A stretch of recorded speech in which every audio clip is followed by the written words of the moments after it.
আল্লাহ তাআলা বললেন মূসাকে তুমি ফেরাউনের কাছে আমার দাওয়াত দাও, কালেমার কথা বলো। কেন? লাআল্লাহু ইয়াতাযাক্কারু আও ইয়াখশা, হয়তো সে উপদেশ গ্রহণ করবে অথবা আমি আল্লাহকে ভয় করব। তাহলে ফেরাউনের মতো একজন নিকৃষ্ট কাফের শেষ পর্যন্ত সে কি ঈমান আনছে? কথা বলেন না।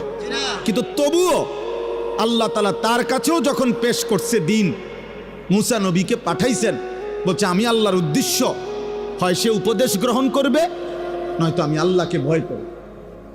তাহলে পৃথিবীর নিকৃষ্ট কাফেরের কাছেও আল্লাহর দিন পৌঁছানোর উদ্দেশ্য একটাই, উপদেশ গ্রহণ, আল্লাহকে ভয় করা। তো সেখানে আমাদের কাছে আল্লাহর দিন পেশ করার মাকসাদ কি? তামাশা শুধু? তাইলে আপনি বক্তা যাচাই করে কি লাভ? যে অমুক বক্তার সুরটা ভালো হয়েছে, অমুক বক্তারে এটা ভালো হয়েছে।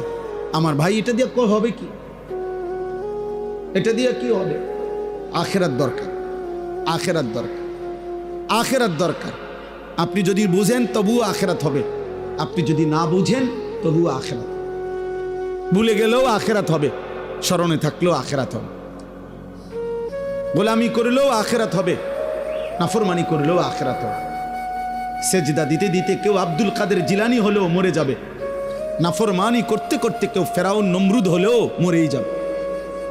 ওয়াজাআত সাকরাতুল মাউত বিল হক যালিকা মা কুনতা মিনহু তাহিদ।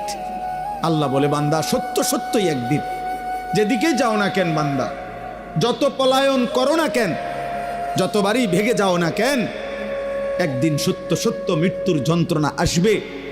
আর মৃত্যুর যন্ত্রণা সাকরাতুল মাউত আল্লাহ কোরআনে ব্যবহার করছেন, তাফসীরের মধ্যে আছে, কারো মৃত্যুর যন্ত্রণা যখন শুরু হয়, যদি সে বিগত 900 বৎসরও পৃথিবীতে হায়াত পেয়ে থাকে আর 900 বৎসর আল্লাহর নাফরমানি করে থাকে, কিন্তু 900 বৎসরে কোনোদিন 1 সেকেন্ডের জন্য কোনো রকমের দুঃখ, কষ্ট, বেদনা, এক ফোঁটা চোখের পানি পড়ে নাই, একটা সুইয়ের কাঁটার আঘাত লাগে নাই, পুরাপুরি 900 বৎসর যেই নাফরমান সুখ আর আনন্দ আহ্লাদে এই দুনিয়া কাটাইছে, খোদার কসম তাফসিরে লিখছে, মৃত্যু যন্ত্রণার প্রথম সেকেন্ডে, 1 সেকেন্ডে আজরাইল জান কবজের আগ মুহূর্তে, মৃত্যু যন্ত্রণার মুহূর্তেই 900 বৎসরের সুখ আর আনন্দ নাফরমান ভুলে যাবে।